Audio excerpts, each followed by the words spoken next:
be the spokesperson for India, that is Bharat. अब Iran ने United states की दुखती रग पे हाथ रख दिया है और वो रग है वियतनाम वॉर। क्योंकि जब भी ऐसे कोई कन्फ्लिक्ट होते हैं या फिर ऐसे वॉर हमें देखने को मिलती है तो सबसे इंपॉर्टेंट बात सिर्फ ये नहीं होती कि ग्राउंड के ऊपर, सी के ऊपर या फिर स्काइज में ये वॉर कौन जीत रहा है, किसका दबदबा है, क्या डोमिनेंस है।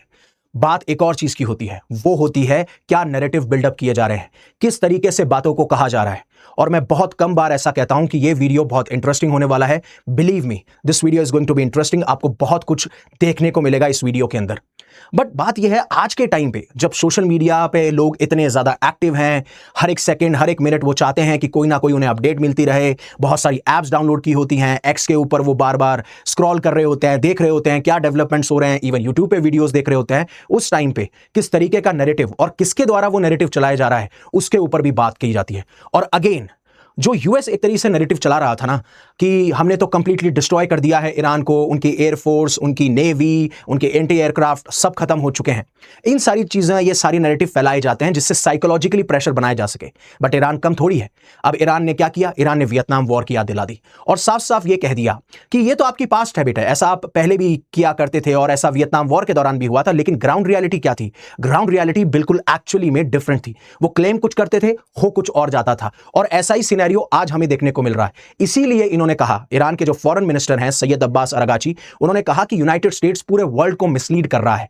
अपने कमेंट्स में, अपने ओपिनियंस में, अपने स्टेटमेंट्स में एक दूसरी रियलिटी देखने को मिलती है और ग्राउंड पे एक दूसरी रियलिटी है। और इसी को लेकर फिर बहुत ज्यादा आर्टिकल्स पब्लिश किए जा रहे हैं जहां पे ईरान ने साफ साफ जो यूएस का नैरेटिव है उसको कंपेयर कर दिया है वियतनाम वॉर से और कहा same script but different stage. और इवन इन्होंने ट्वीट जब किया, पोस्ट जब किया, उन्होंने कहा कि मीडिया भी इस चीज को नहीं बोला है। और साफ साफ इन्होंने एक बहुत ही फेमस 5 o'clock फॉलीज के बारे में बात करी। अगर आपको 5 o'clock फॉलीज के बारे में नहीं पता है तो वियतनाम वॉर के दौरान जो डेली यूएस ब्रीफिंग्स हुआ करती थी उसमें बताते थे कि आज हमने क्या किया, आज हमारी सिचुएशन क्या है, हम कहां डोमिनेट कर रहे हैं, किस तरीके से हम देखिए वियतनाम वॉर के अंदर बहुत लीड ले रहे हैं। इस तरीके की ब्रीफिंग को 5 o'clock फॉलीज कहा जाता था। बट रियलिटी में बहुत ज्यादा हैवी लॉसेस फेस करने को मिल रहे थे। और अगर आपको नहीं पता कि वियतनाम वॉर में क्या क्या डैमेज हुए हैं तो आप देखिए 58,000 सोल्जर्स तक मारे गए थे। और इवन जो वियतनामी, चाहे से वो मिलिट्री पर्सनल हो या फिर सिविलियंस हो, उसमें आंकड़ा 3 मिलियन यानी 30 लाख लोग तक मारे गए थे। लेकिन इस चीज को काफी बार मेंशन नहीं किया जाता या फिर इस चीज को दरकिनार किया जा रहा था। लेकिन ग्राउंड पे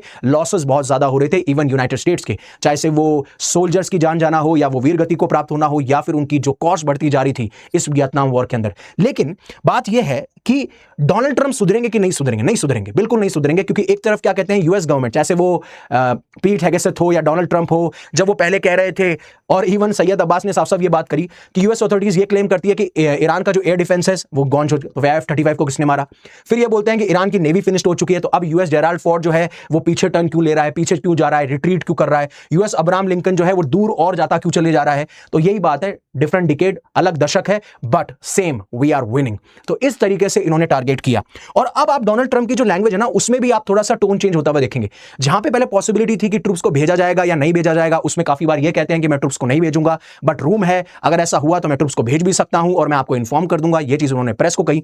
बट अभी डोनाल्ड ट्रंप ने क्या कहा, अब इन डोनाल्ड ट्रंप की जो लैंग्वेज है वो चेंज हो चुकी है। क्योंकि कहीं ना कहीं जब F-35 हिट हुआ है उसके बाद में इनको काफी ज्यादा बैकलैश फील हो रहा है और कहीं ना कहीं इनका ईगो जो है ना वो भी डिस्ट्रॉय तो हुआ है। क्योंकि इन्होंने बोला कि हम बहुत क्लोज हैं टू मीटिंग आवर ऑब्जेक्टिव्स। पहले ये बोल रहे थे we have won the war, we have completely destroyed the Iran, but अब ये कह रहे हैं कि हमारे ऑब्जेक्टिव्स जो है पूरे के पूरे हो चुके हैं और अब हम धीरे धीरे जो हमारे मिलिट्री एफर्ट्स हैं उनको वाइंड डाउन कर रहे हैं। मतलब हम एग्जिट लेने का सोच रहे हैं। मैं इसके बताऊंगा, डिकोड करूंगा कि हम एग्जिट लेने का सोच रहे हैं और विद रिस्पेक्ट टू जो टेररिस्ट रिजीम है ईरान के अंदर। पहली चीज इन्होंने कहा, अब लैंग्वेज देखिएगा, language is the key. Diplomacy में हमेशा लैंग्वेज, क्या कहा जा रहा है और क्या नहीं कहा जा रहा, वही ज्यादा इंपॉर्टेंट होता है। अब इन्होंने क्या कहा, इन्होंने कहा कि we are completely degrading Iranian missile capability. मतलब अब हम डिग्रेड कर रहे हैं, ये प्रोसेस चल रहा है, हमने डिस्ट्रॉय कर नहीं दिया है, ये चल रहा है। Same destroying Iran defence industrial base as well, destroy कर रहे हैं। पहले क्या बोल रहे थे, we have won the war, we have destroyed everything, we have destroyed this that and what not, हम तो वॉर ही जीत चुके हैं। इस बारे में ये कहते हुए नजर आए। और फिर अब हम ईरान को अलाउ नहीं करेंगे कि वो न्यूक्लियर कैपेबल बन जाए और always being in a position where the US can quickly and powerfully react to such a situation। मतलब अगर दोबारा से ये हमें देखने को मिलता है कि ईरान जो है न्यूक्लियर वेपन बना रहा है तो हम बहुत ही जल्दी ऐसी सिचुएशन में आ सकते हैं जिससे ईरान जो है वॉर न्यूक्लियर वेपन ना बना पाए। और साथ साथ में जो हमारे हाईएस्ट लेवल ऑफ अलाइज है, मिडिल ईस्टर्न अलाइज, उनको भी हम प्रोटेक्ट कर रहे हैं प्रोटेक्ट किस तरीके से कर रहे हैं वो तो मुझे समझ में नहीं आ रहा। ठीक है, मैं मानता हूं वहां पे मिडिल ईस्ट बेसेस हैं, वहां पे defence air defence system launch कर मतलब क्या नाम है तैनात कर रखे हैं, बट कैसी हालत है वो आप सबको पता है। जिस तरीके से ईरान बार बार अटैक किया जा रहा है, मैं ये नहीं कह रहा हूं कि यूएस अटैक नहीं कर रहा, यूएस बॉम्ब नहीं कर रहा, या फिर क्या नाम है यूएस जो है वो डिस्ट्रक्शन नहीं कर रहा है, बट जो यूएस का क्लेम है ना बार बार कि ये क्लेम कर देना कि हमने तो सब खत्म कर दिया है, तो फिर ईरान बैठा ही क्यों है? फिर ईरान क्या कर रहा है? मतलब कोई और ऊपर से घेर रहा है तो अलग बात है, फिर ईरान क्या बैठे बैठे चने खा रहा है कि हाँ भाई तू तो बोलते जा, वो चने खा नहीं रहे, वो गिरा रहे हैं, बात ये हो रही है। और इसीलिए इन्होंने कहा कि और हमें स्ट्रेट ऑफ हॉर्मुज को प्रोटेक्ट करने की जरूरत नहीं है, हम डिपेंडेंट नहीं है, और जो अलाइज हैं वो इसको प्रोटेक्ट करें, हम प्रोटेक्ट नहीं करेंगे। और मैंने आपको पहले भी बताया था, रे डालियो ने साफ साफ ये कहा था और बहुत सारे मिलिट्री एक्सपर्ट्स ने भी ये कहा था कि जो स्ट्रेट ऑफ हॉर्मुज के ऊपर जिसका कंट्रोल होगा वही ये वॉर जीतेगा। और अब जिस तरीके से ये टोन निकल के आ रही है ना, तो साफ साफ डोनाल्ड ट्रंप को कहीं ना कहीं ये लग रहा है कि हाँ शायद मैं स्ट्रेट ऑफ हॉर्मुज को रीओपन ना करवा पाऊं, या करवाने के लिए मुझे बहुत ज्यादा बलिदान देने पड़ेंगे in terms of cost, in terms of soldiers, और यही चीज ज्यादा सताई जा रही है। बट फिर भी कि एक बार अगर ईरान का थ्रेट इरेडिकेट हो जाएगा तो फिर स्ट्रेट ऑफ हॉर्मुज में जो अलाइज आना भी चाहते हैं, जो नहीं आ रहे हैं, वो अगर आएंगे तो उनकी जरूरत भी नहीं पड़ेगी। मतलब एक तरफ आप कह रहे हो कि मुझे जरूरत भी नहीं है, मैं स्ट्रेट ऑफ हॉर्मुज को ओपन भी नहीं करूंगा, एक तरफ कह रहे हो कि मैं ईरान को पूरी तरीके से खत्म कर दूंगा तो फिर स्ट्रेट ऑफ हॉर्मुज को रीओपन कराने की जरूरत नहीं पड़ेगी। तो आप पहले अगर चाह रही हो तो ईरान को पूरी तरीके से खत्म कर दो, स्ट्रेट ऑफ हॉर्मुज अपने आप रीओपन हो जाएगी, और अपने आप रीओपन हो जाएगी तो फिर अलाइज को ना बुलाने की जरूरत है और ना आने की जरूरत है। ये सारी सिचुएशन है, राइट। बट बात यह है, जब वो ये कह रहे हैं कि ये वॉर खत्म हो रही है, हम मिलिट्री एफर्ट्स को वाइंड डाउन कर रहे हैं, तो मुझे आप बताइए आपकी वॉरशिप्स क्यों जा रही हैं, आपकी एम्फीबियस वॉरशिप्स क्यों जा रही हैं, आप और मरीन्स और सोल्जर्स क्यों भेज रहे हैं, आप पेंटागन जो है $200 बिलियन क्यों मांग रहा है इस वॉर के लिए, उसका कोई तुक नहीं बनता। बात यह है, ये चल रहा है एक नैरेटिव, और नैरेटिव ऐसा जिसमें ये खुद ना फंसे, लेकिन फंस रहे हैं। क्योंकि एक तरफ आप वॉर की बात करते हैं कि हम वॉर भी करेंगे, जो सिग्नल आप देते हो, एक तरफ आप पीस की बात करते हो, पीस की मतलब अब हम धीरे धीरे वाइंड डाउन कर देंगे, हमने खत्म कर दिया ईरान को, और एक तरफ आप भेजे जा रहे हो, तो आप खुद ही कंफ्यूज हो। और कंफ्यूजन नहीं है, अब इसमें आप समझिए, ये नैरेटिव बन रहा है, बयानबाजी आप कर रहे हो अपने शब्दों से, और उसी के साइड बाय साइड आप एस्केलेट कर रहे हो मिलिट्री वाइज, और यही सिनेरियो अभी देखने को मिलता है। तो जो वाइंड डाउन की बात कर रहे हैं, आई डोंट थिंक सो कि वाइंड डाउन होने वाला है, अभी ये कन्फ्लिक्ट और लंबा चलेगा, और कुछ शॉकिंग तो होगा, क्योंकि जिस तरीके से आप एम्फीबियस वॉरशिप्स भेज रहे हो, और क्या नाम है, आप और भी मरीन्स तैनात कर रहे हो, आप फंडिंग की बात कर रहे हो, तो वो सारी चीजें जो है इस तरफ तो इशारा नहीं कर रही। तो ये वॉर और पीस के बीच में झूलने वाली सिचुएशन है। लेकिन आपको यह सवाल या ये चीज जरूर दिमाग में आई होगी कि सर वियतनाम वॉर में ऐसा क्या हुआ जो आज हम इसको कंपेयर कर रहे हैं, और वो दुखती रख क्यों है। उसको समझने से पहले आप ये समझिए कि अनअकैडमी आपके लिए एक सब्सक्रिप्शन लेके आया है, जिसमें आज की तारीख में 19,999 में अवेलेबल है। डिस्क्रिप्शन के अंदर आपको प्राइस मिल जाएगा, आपको कोड मिल जाएगा UV50 करके, आप उसका इस्तेमाल करके मैक्सिमम जो है आप जो डिस्काउंट पा सकते हैं। अब होता क्या है कि 1967 के टाइम पे एक यूएस जनरल थे जिनका नाम था विलियम वेस्टमोरलैंड। अब जब ये वॉर चल रही थी, मैं बताऊंगा आपको, जब ये वॉर चल रही थी तो उस टाइम पे ये कहते हैं light is at the end of the tunnel. मतलब आप देखिएगा यूएस जो है बहुत क्लोज है जीतने को इस वियतनाम वॉर को लेके, लेकिन उसके बाद में एक इंसिडेंट होता है जिसको कहते हैं टेट ऑफेंसिव इंसिडेंट। और ये जब टेट ऑफेंसिव इंसिडेंट होता है ना, तो जो ये क्लेम कर रहे थे ना कि वॉर हम ऑलरेडी जीत चुके हैं, बस हम जीतने ही वाले हैं, इस टेट ऑफेंसिव इतना सरप्राइजिंग अटैक था, इतना शॉकिंग अटैक था, कहीं ना कहीं जो रियलिटी थी वो बिल्कुल अलग थी जिस तरीके से यूनाइटेड स्टेट्स क्लेम कर रहा था। बट इसको समझने से पहले आपको वियतनाम की हिस्ट्री में जाना पड़ेगा, या फिर आपको समझना पड़ेगा वियतनाम वॉर के बारे में। And that's what I was saying you कि ये जो लेक्चर है या जो ये वीडियो है बहुत इंटरेस्टिंग होने वाला है, अगर आपको नहीं नॉलेज है, नहीं पता है वियतनाम वॉर के अंदर। अब पहले वियतनाम को जो है वो फ्रांस के अंडर था, और 1954 के अंदर वो इंडिपेंडेंस यानी आजाद होते हैं फ्रांस से। एंड देन इस पूरे वियतनाम का बंटवारा होता है, एक तरफ होता है आपका नॉर्थ वियतनाम एंड दूसरी तरफ होता है आपका साउथ वियतनाम। नॉर्थ वियतनाम जो था वो था एक कम्युनिस्ट कंट्री, या फिर आप कह सकते हो एक कम्युनिस्ट रीजन, जिसको लीड किया जा रहा था हो ची मिन के द्वारा। और जो साउथ वियतनाम था वो एंटी कम्युनिस्ट था, एंड ये यूएस के द्वारा सपोर्ट किए जाते थे। अब खास बात यह है कि वियतनाम वॉर, जो कि बहुत बड़ा लंबा और बहुत डिफिकल्ट एक कन्फ्लिक्ट और वॉर थी जो 1955 से 1975 में चली, टेक्निकली यूएस ने अटैक इसलिए वियतनाम पे नहीं किया था कि वो वियतनाम को अपने कब्जे में लेना चाहते थे। उनका सिर्फ इतना मकसद था कि जो कम्युनिज्म की आइडियोलॉजी है हमको उसको रोकना। और स्पेशली ये कब हो रहा है? ये हो रहा है जब कोल्ड वॉर एरा चल रहा है, जब दो बड़ी पावर, एक तरफ यूएसए और एक तरफ यूएसएसआर, दोनों अपना अलग अलग रीजन में अपना दबदबा चाहती हैं। और दबदबे के लिए काफी बार ये चाहते हैं कि जो कंट्रीज हैं वो या तो आपको सपोर्ट करें, या आपकी विचारधारा को सपोर्ट करें, या उस विचारधारा को अपने देश में लेके आया जाए। और इसी जद्दोजहद में आपको बाइपोलर वर्ल्ड के दौरान एक कोल्ड वॉर देखने को मिलती है, और उसमें एक और बार शिकार होता है वियतनाम। और काफी बार ये कहा जाता है कि ये यूएसए और यूएसएसआर की एक प्रॉक्सी वॉर थी जो लड़ी जा रही थी वियतनाम के अंदर। अब जहां पे नॉर्थ वियतनाम एक कम्युनिस्ट कंट्री था जिसको हो ची मिन लीड कर रहे थे, वहीं पे साउथ वियतनाम जो था वो एंटी कम्युनिस्ट था और यूएस को सपोर्ट कर रहे थे। लेकिन 1955 उसके बाद में डी आइजनहावर जो यूएस के प्रेसिडेंट थे, वो काफी बार मिलिट्री एडवाइजर्स भेजते थे जिससे सिचुएशन थोड़ी हैंडल की जा सके। इवन जॉन एफ कैनेडी के टाइम पे भी बहुत सारे ट्रूप्स भेजे गए, एडवाइजर्स भेजे गए, लेकिन तब तक कंफ्लिक्ट इतना ज्यादा आप बोल सकते हो एस्केलेट नहीं हुआ था। लेकिन 1964 का एक इंसिडेंट है जो होता है गल्फ ऑफ टोंकिन के अंदर। अब यहां पे नॉर्थ वियतनाम के ऊपर यह इल्जाम लगता है कि उन्होंने यूएस शिप्स को डिस्ट्रॉय किया है, उनके ऊपर अटैक किया है। एंड देन यूएस ऑफिशियली उस टाइम पे एंटर करती हैं इस वॉर के अंदर, जहां पे वो हजारों की तादाद में अपने जो कॉम्बैट ट्रूप्स हैं उनको तैनात किया जाता है। और तब से ही सिचुएशन जो इस तरीके की होती है।